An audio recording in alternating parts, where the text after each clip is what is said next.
Dans la première capsule vidéo, nous avons abordé l'importance du jeu de faire semblant pour le développement de l'enfant d'âge préscolaire.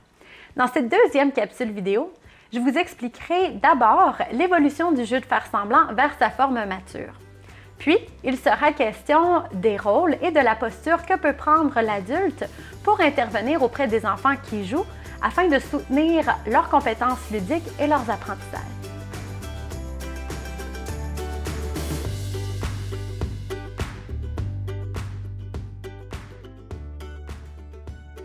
Le jeu de faire semblant apparaît vers l'âge de 3 ans et se développe tout au long de l'âge préscolaire, donc jusqu'à l'âge d'à peu près 7-8 ans. Dans le jeu de faire semblant, on retrouve 3 schémas qui apparaissent successivement et qui s'enrichissent en s'additionnant l'un à l'autre pour amener le jeu de faire semblant vers sa forme mature. Le premier schéma que développe l'enfant est le schéma de substitution. On peut alors voir l'enfant utiliser des objets et faire semblant qu'ils sont autre chose que ce qu'ils sont. Le deuxième schéma à se développer est celui du comportement de rôle. À partir de ce moment-là, l'enfant commence à s'identifier au personnage qu'il joue et à interagir avec autrui comme s'il était ce personnage. Au fur et à mesure que ce schéma évoluera, l'enfant sera en mesure de jouer des rôles de plus en plus complexes et représentatifs des rôles sociaux.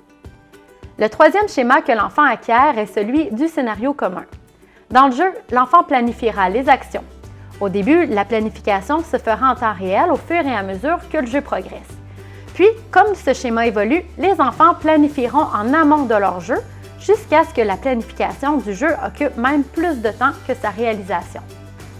Un jeu de faire semblant ayant atteint sa forme mature se caractérise par des interactions variées entre les personnages joués par les enfants, par des croisements entre différents scénarios de jeu et par l'utilisation d'une variété d'objets pour réaliser des substitutions. De plus, un jeu mature peut se prolonger sur plusieurs jours et ce, malgré des interruptions. Connaître l'évolution du jeu de faire semblant est nécessaire à l'adulte qui souhaite soutenir le développement de l'enfant d'âge préscolaire, puisque cela passe par le soutien de la compétence ludique de l'enfant, donc de sa compétence à utiliser les 3 schémas dans son jeu.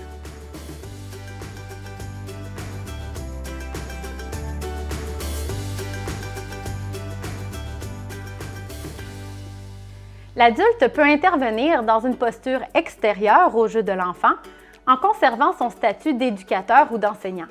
Il peut aussi prendre une posture intérieure au jeu en prenant le rôle d'un personnage et en agissant dans la situation imaginaire créée par les enfants. Pour permettre aux enfants de complexifier les rôles joués et de planifier un scénario de plus en plus riche, les enfants ont besoin de connaissances sur la thématique du jeu. Par exemple, un enfant qui n'a jamais mis les pieds dans un restaurant avec service aux tables aura du mal à interpréter un serveur et à comprendre le scénario du jeu. L'adulte peut ainsi inviter les enfants à partager leurs connaissances sur cette thématique en amont du jeu. Il peut aussi utiliser la littérature jeunesse pour enrichir les connaissances des enfants.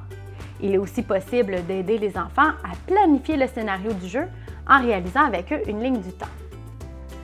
L'adulte peut également s'assurer d'offrir aux enfants du temps pour jouer et un environnement propice pour le faire. Il est aussi possible de fournir du matériel varié pour jouer, notamment des objets polyfonctionnels qui encourageront la substitution et des objets qui favoriseront l'émergence de l'écrit et le développement de la pensée mathématique. Par exemple, pour jouer à l'hôpital, on peut fournir des magazines dans la salle d'attente, des affiches du corps humain, un cahier de suivi des patients, mais aussi un guichet pour prendre un numéro et attendre son tour. En prenant un rôle, l'adulte peut faire du modelage langagier et soutenir les compétences à l'oral des enfants. Le jeu de faire semblant permet notamment d'utiliser dans un contexte signifiant de nouveaux mots de vocabulaire. Le rôle de l'adulte consiste aussi à amener les enfants à faire des substitutions dans leur jeu, à enrichir leur personnage et à combiner différentes intentions de jeu pour rendre le scénario plus riche. En jouant avec les enfants, l'adulte peut amener le jeu vers une forme plus mature. Le défi consiste à ne pas imposer ses idées aux enfants et à ne pas prendre le contrôle du jeu. Le contexte du jeu est également propice pour accompagner les enfants dans le développement de leurs habiletés sociales, notamment à travers la résolution de conflits. L'adulte peut tenter de s'inspirer de la situation imaginaire et des rôles joués pour amener les enfants à résoudre leurs différends, mais tout en restant dans le jeu. Ça favorise le transfert de l'apprentissage dans des contextes variés de la vie réelle. En plus, le jeu de faire semblant est un contexte qui soulève plusieurs problèmes à résoudre.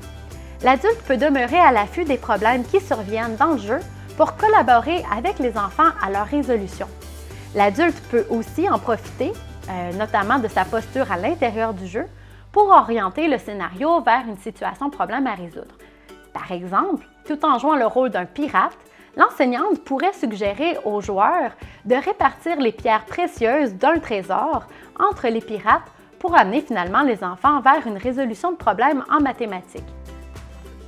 Pour planifier judicieusement ces interventions en contexte de jeu, il importe que l'adulte prenne le temps d'observer les enfants jouer pour identifier l'évolution de leur jeu et leurs besoins d'apprentissage respectifs. Ces différentes interventions permettent ainsi à l'adulte de jouer le rôle de metteur en scène, de co-joueur ou d'observateur.